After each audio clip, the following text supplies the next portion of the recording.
یہ کہا کہ دو طرفہ آپ اس کے اوپر تحقیق کروا لیں، ہم نے ایسا کچھ نہیں کیا۔ اس واقعے کے بعد سے دونوں ممالک نے دوسرے کے خلاف سفارتی الزامات کے تبادلے سے لے کے فضائی کارروائیوں تک کا سلسلہ شروع کیا۔ بین الاقوامی میڈیا کہتا ہے کہ گولہ باری اور میزائل حملے شدت اختیار کر چکے تھے اور بظاہر دونوں ممالک جو تھے وہ ایک مکمل جنگ کی طرف بڑھتے ہوئے دکھائی دے رہے تھے، اور اس صورتحال میں نہ صرف بھارت اور پاکستان کے 1.6 بلین پاپولیرٹی جو تھی وہ بے یقینی میں مبتلا ہوئی، بلکہ پوری دنیا کو اس غیر معمولی حقیقت کا سامنا کرنا پڑا کہ اگر دونوں ممالک کے درمیان مکمل جنگ چھڑتی ہے تو یہ تاریخ میں پہلی بار ہوگا کہ دو ایٹمی طاقتیں براہ راست ایک دوسرے کے خلاف محاذ آرائی کریں گی۔ پھر stock home international peace research institute کے ڈائریکٹر ڈین اسمتھ کہتے ہیں کہ دونوں میں سے کسی ایک جانب سے جوہری حملہ کرنا حماقت ہوگی، اور انہوں نے یہ کہا کہ اگرچہ ایٹمی ہتھیاروں کے استعمال کے امکانات کم ہیں مگر اسے مکمل طور پہ ناممکن بھی نہیں کہا جا سکتا۔ سوال یہ تھے کہ حالات یہاں تک کیسے پہنچے۔ ان کے مطابق بھارت اور پاکستان کے ایٹمی ذخائر کس نوعیت کے ہیں اور کن حالات میں یہ اپنے جوہری ہتھیاروں کا استعمال کر سکتے ہیں۔ بین الاقوامی میڈیا کہتا ہے کہ موجودہ بحران کی بنیاد 22 اپریل کو تھی، جب بھارتی زیر انتظام کشمیر کے علاقے پہلگام میں سیاحوں پر حملہ ہوا،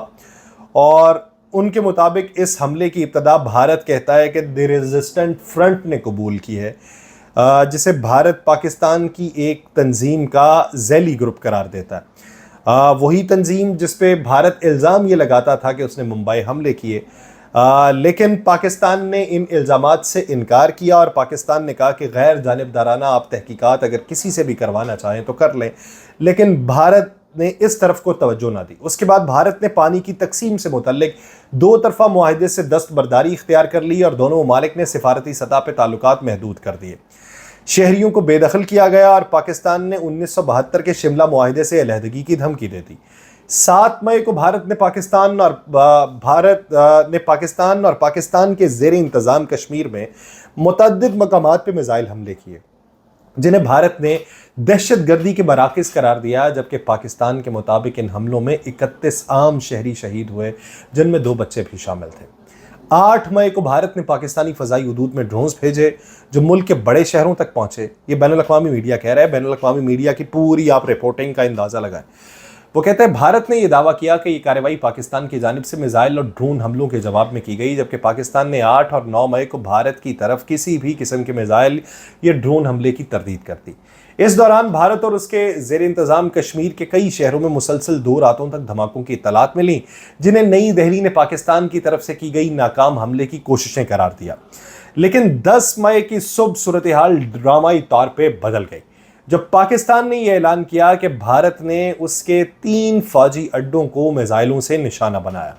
جس کے بعد پاکستان نے کم از کم 7 بھارتی فوجی اڈوں پر جوابی حملہ کرنے کا دعویٰ کیا، لیکن بھارت نے نہ ان حملوں کی تصدیق کی، نہ ان حملوں کی تردید کی، اور نہ ہی پاکستان کے ان الزامات پہ کوئی رد عمل دیا گیا کہ بھارتی میزائلوں نے اس کے فوجی اہداف کو نشانہ بنایا۔ کہتے ہیں بھارت نے پہلی بار 1974 میں ایٹمی تجربہ کیا تھا، جبکہ اس کے بعد مئی 1998 میں مزید تجربات کے ذریعے خود کو ایٹمی قوت کے طور پہ دنیا کے سامنے پیش کیا۔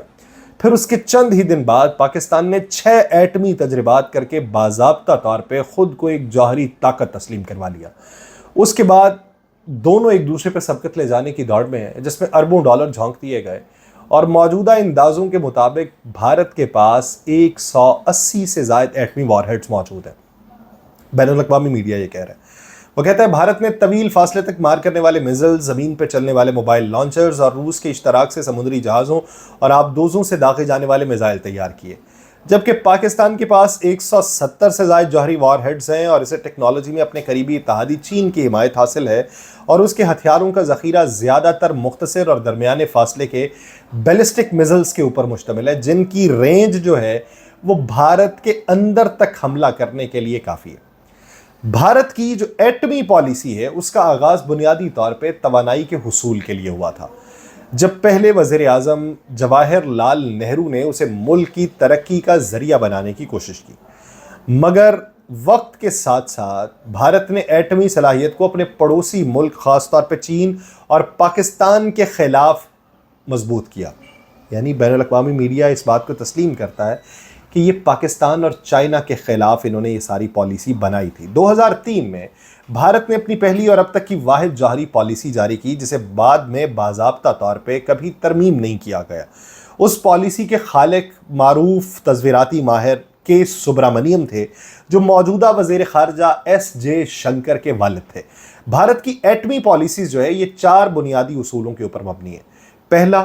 نو فرسٹ یوز، یعنی بھارت کبھی پہل کر کے ایٹمی حملہ نہیں کرے گا بلکہ صرف اسی وقت ایٹمی حملہ کرے گا جب خود اس پہ ایٹمی حملہ کیا جائے، چاہے وہ بھارتی سرزمین پر ہو یا بیرون ملک موجود بھارتی افواج پہ۔ دوسرا، قابل اعتبار کم از کم دفاعی صلاحیت، یعنی بھارت کا ایٹمی ہتھیاروں کا ذخیرہ صرف دشمن کو روکنے کے لیے، اور یہ اس وقت تک برقرار رہے گا جب تک تمام ممالک ایٹمی ہتھیاروں کو یکساں طور پہ ترک نہ کر دیں۔ تیسرا اصول جو تھا اس کا مطلب یہ تھا زبردست جواب، یعنی اگر بھارت پر ایٹمی حملہ ہوتا ہے تو اس کا بدلہ اتنا شدید ہوگا کہ دشمن کی عسکری صلاحیت مکمل طور پہ تباہ ہو جائے گی۔ چوتھی شق کے مطابق اگر کسی ملک نے بھارت کے خلاف حیاتیاتی یا کیمیائی ہتھیار استعمال کیے تو بھارت نو فرسٹ یوز کی پالیسی سے ہٹ کے ایٹمی ہتھیار استعمال کر سکتا ہے، اور بھارت کا یہ پورا نظام سیاسی قیادت کے اختیار میں ہے اور صرف وزیر اعظم کو جوہری حملے کی منظوری دینے کا اختیار حاصل ہے۔ جبکہ پاکستان کے، یہ ہر ملک کی اپنی ایک ایٹمی پالیسی ہوتی ہے جو آپ کو باضابطہ طور پہ دینا ہوتی ہے۔ پاکستان کی ایٹمی پالیسی کا بنیادی اصول بین الاقوامی طاقتوں کے نظر میں تصویراتی ابہام ہے، یعنی پاکستان نے آج تک باضابطہ طور پہ یہ واضح نہیں کیا کہ وہ ایٹمی ہتھیار کب اور کیسے استعمال کرے گا۔ یہ ابہام ان کے نزدیک دانستہ طور پہ رکھا گیا ہے تاکہ پاکستان کو کسی بھی مرحلے پر ایٹمی ہتھیار استعمال کرنے کی لچک حاصل رہے، اور ماہرین کا یہ ماننا ہے کہ اسلام آباد کی یہ حکمت عملی جو ہے وہ بھارت کے روایتی فوجی طاقت کے خلاف توازن قائم رکھنے کے لیے، نہ کہ صرف ایٹمی صلاحیت کے خلاف۔ 2001 میں لیفٹیننٹ جنرل ریٹائرڈ خالد احمد کدوائی، جو پاکستان کی ایٹمی حکمت عملی کے معمار سمجھے جاتے ہیں، انہوں نے 4 ایسے بڑے محرکات یا ریڈ لائنز بیان کیے تھے جن کے عبور ہونے پہ پاکستان ایٹمی ہتھیار استعمال کرنے کا فیصلہ کرتا ہے۔ پہلا، علاقائی حد، یعنی اگر پاکستان کا کوئی بڑا علاقہ دشمن کے قبضے میں چلا جائے۔ دوسرا، فوجی حد، یعنی اگر دشمن پاکستان کی بڑی تعداد میں زمینی یا فضائی افواج کو تباہ کر دے۔ تیسرا، معاشی حد، یعنی دشمن کی کوئی ایسی کارروائی جو پاکستان کی معیشت کو مفلوج کر دے۔ چوتھا، سیاسی حد، یعنی ایسی داخلی یا خارجی صورتحال جو ملک میں بڑے پیمانے پر سیاسی عدم استحکام یا انتشار پیدا کرتے۔ اگرچہ یہ 4 نکات عمومی رہنمائی فراہم کرتے ہیں، لیکن پاکستان نے یہ وضاحت نہیں کی کہ ان میں سے کسی ایک حد کو عبور کرنے کے لیے نقصان کا پیمانہ کیا ہوگا۔ یہی ابہام جو ہے وہ پاکستان کی ایٹمی پالیسی کا اصل جوہر ہے، جو بھارت کو کسی بھی مہم جوئی سے باز رکھنے کے لیے کافی سمجھا جاتا تھا۔ اگرچہ بھارت کی سرکاری ایٹمی حکمت عملی اب تک رسمی طور پہ تبدیل نہیں ہوئی، لیکن حالیہ برسوں میں بھارتی رہنماؤں کے بیانات سے یہ ظاہر ہوتا ہے کہ نو فرسٹ یوز، یعنی پہل نہ کرنے کی پالیسی پہ نظر ثانی کی جا سکتی ہے تاکہ وہ پاکستان کے اسٹریٹجک ابہام والی پوزیشن کے قریب آ سکیں۔ 2016 میں اس وقت کے بھارتی وزیر دفاع منوہر پاریکر نے یہ سوال اٹھایا تھا کہ کیا بھارت کو اب بھی خود کو NFU سے باندھے رکھنا چاہیے۔ 2019 میں موجودہ وزیر دفاع جو تھے راجناتھ سنگھ، جو اس وقت تھے، انہوں نے کہا تھا کہ بھارت نے اب تک جو ہے وہ نو فرسٹ یوز پالیسی پر سختی سے عمل کیا ہے، لیکن حالات کی تبدیلی اس پالیسی کو متاثر کر سکتی ہے۔ راجناتھ نے کہا تھا کہ ان کا جملہ تھا کہ مستقبل میں کیا ہوگا اس کا انحصار حالات پہ ہوگا۔ یہ اس بات کا اشارہ تھا کہ بھارت جو ہے اس پالیسی سے پیچھے ہٹ جائے گا،